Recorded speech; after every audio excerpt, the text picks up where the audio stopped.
My sister sent the text at 6:47 on a Thursday evening, while I was signing the final paperwork on a lease renewal for our second location. We need to talk. I'm already in Nashville. Bringing Mom. Don't say no.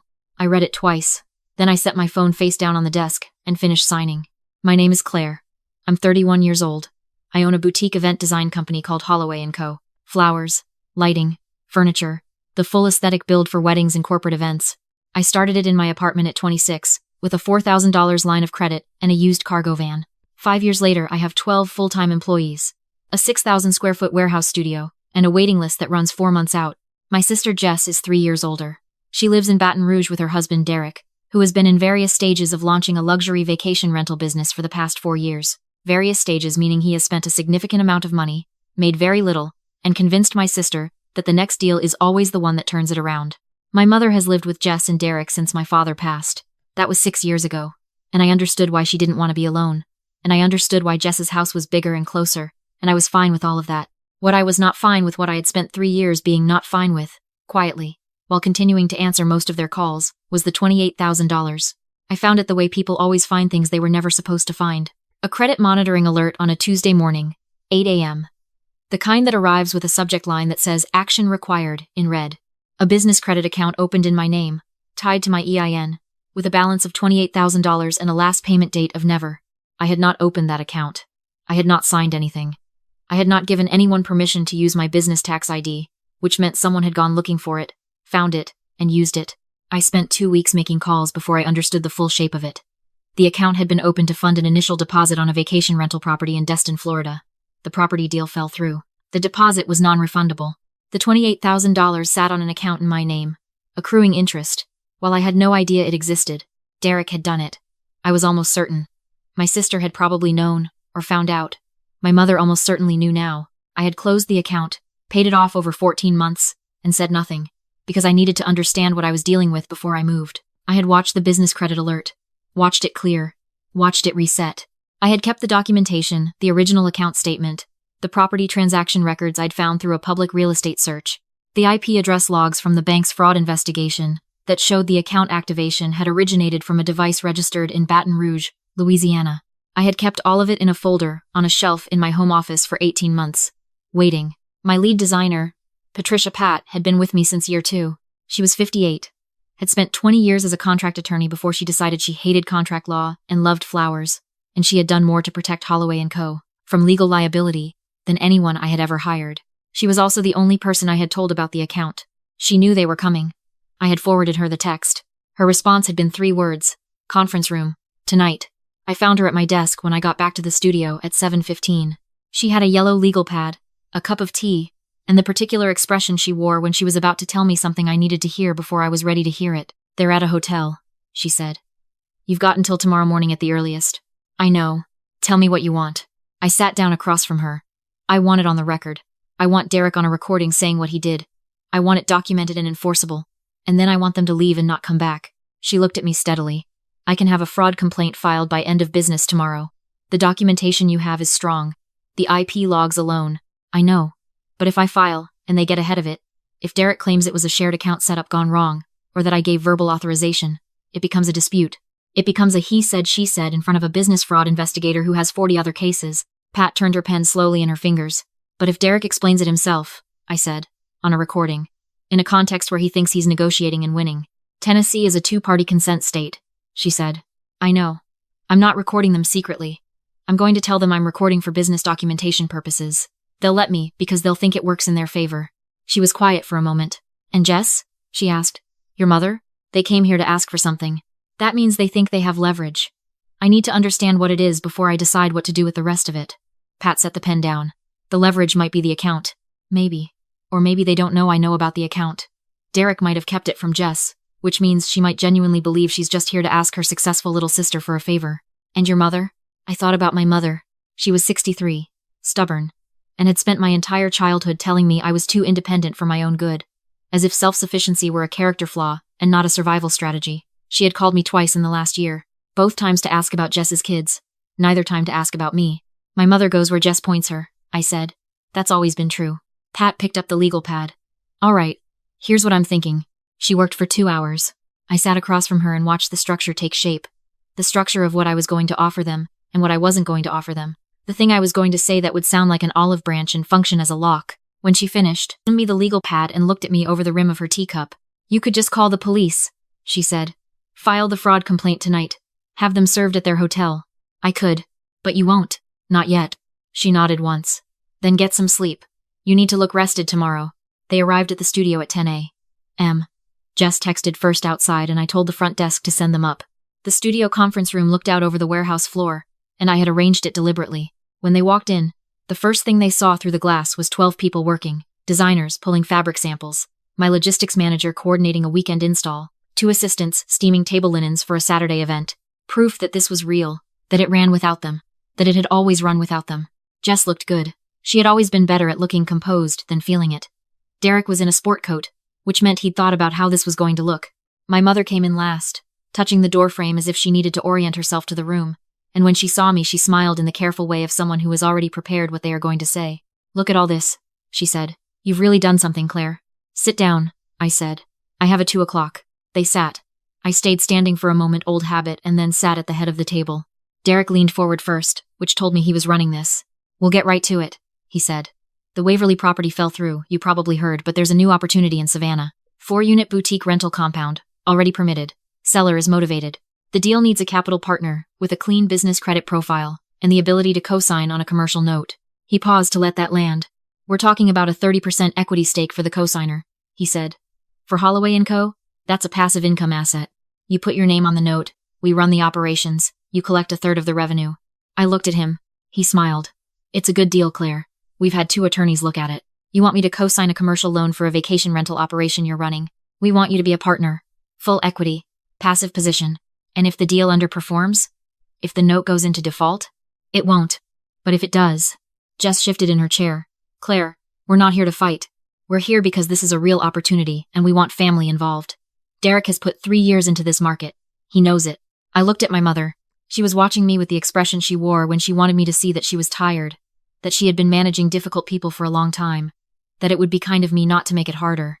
"I'm going to record this conversation," I said, "for business documentation. Any discussion of a potential financial transaction involving Holloway Co requires documentation for our investors and our accountant. I'm sure you understand." I set my phone on the table. I pressed record. Derek glanced at it. "Sure," he said. "Fine. Great. Derek, can you walk me through the structure again from the beginning?" For the record, he did. He was good at it. Practiced. Detailed. Confident. He named the Savannah property address, the seller, the cosign amount, the equity split. He talked about the vacation rental market in coastal Georgia. He talked about their operational model. When he finished, I nodded slowly. "I want to ask about the Destin deal," I said. "The one that fell through. Can you walk me through what happened there? Just so I understand the risk profile for the next one." A beat. Imperceptible to anyone who wasn't watching for it. "The seller pulled out," Derek said. "The deposit was non-refundable. It was an unfortunate situation." "How was the deposit funded?" Another beat. This one slightly longer. "We used a business line." "Whose business line?" Jess looked at Derek. Derek looked at the table for exactly 1 second, and then back at me with an expression that had recalibrated slightly. Still composed, but the ease was gone underneath. "We had access to a business credit facility," he said carefully. "It was a temporary arrangement." "Derek," I kept my voice even. Conversational. "I'm going to help you be specific, because I think specific is better for everyone here. There is a business credit account that was opened using my company's EIN in 2023. The account was used to fund a $28,000 deposit on a Destin, Florida vacation rental property. The deposit was lost when the deal fell through. The account accrued interest for 7 months before I located it and closed it. I paid the balance myself." The room was very quiet. My mother's hands, folded on the table, went still. "I'm not bringing this up to threaten anyone," I said. "I'm bringing it up because we are discussing a financial arrangement that involves my business credit, and I think it's important that everyone in this room is clear about the history." Jess's face had gone through 3 different expressions in about 4 seconds. She landed on a version of composure that looked like it cost her something. "Claire," she said, "we were going to pay it back. That was always the intention. Was it in your name?" I asked. "The account?" Silence. "Or mine?" Derek cleared his throat. "It was opened as a joint business account," he said, "under a shared authorization." "Derek." I said his name the way Pat had coached me to say it, quietly, without heat. "I have the original account documentation. I have the bank's fraud investigation records, which include the IP address of the device that was used to activate the account. I have the property transaction records from Walton County, Florida. I have 14 months of payment receipts from when I paid the balance down to zero. He said nothing. I also have a very good business attorney who has reviewed all of it. She's actually in this building right now. My mother made a sound that wasn't quite a word. I want to be clear, I said, that I am not currently filing a fraud complaint. That is a decision I have not made. What I am doing is having a documented conversation about a financial arrangement you've proposed to me, and I believe you can understand why I need the complete picture on the table before I respond to that proposal. Jess looked at me and I saw something I hadn't expected. Not the performance of composure she usually wore. Something real, and raw, and ashamed. I didn't know until after, she said. I want you to know that. I didn't know when it happened. Okay. I found out when the deal fell through, Derek told me. She stopped. I should have called you. You should have called me. She pressed her lips together and looked down at the table. Derek was very still. He had arrived in a sport coat to negotiate a business deal and had found himself in a different room entirely, one where he was not running anything. Here is what I'm going to offer, I said. And I want everyone to understand that this offer is not something I was required to make, and it is considerably more generous than what a fraud filing would produce. I opened the folder Pat had prepared and slid a single page to the center of the table. The $28,000, plus the interest I absorbed, totals $31,400. Derek signs a personal repayment note for that amount. Standard interest rate, 3, 6-month term, automatic payment schedule. The note is secured against a personal asset, the documentation on your end. In exchange, I do not file the fraud complaint that I currently have the documentation to support, and we close this chapter formally, in writing, without law enforcement involvement. I paused. I'm not interested in the Savannah deal. I'm not interested in any partnership with this entity. I want the note signed, and I want you to leave Nashville today. That's all. Derek looked at the page, then at me. You'd still have the recording, he said. Yes. Even after we sign. Yes. Think of it as insurance. The same kind you have on the Savannah property. He picked up the page. He read it slowly. He was looking for the door in it, the escape clause, the technical argument that would make this someone else's problem. I watched him not find one. Pat had been thorough. My mother spoke for the first time in several minutes. Her voice was smaller than I was used to hearing it. Claire, she said. You have to understand. They needed help. Your father always said you were the one who would be able to. Mom. I said it gently.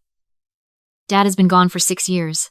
And the fact that I can handle things isn't a reason for other people to hand me things I never agreed to carry. She looked at me. Something moved in her expression recognition. Maybe, or the beginning of it. I love you, I said. I love Jess. I even, on most days, wish Derek well. But I built this company alone. I funded it alone. I protected it alone. I paid off a debt that wasn't mine, alone.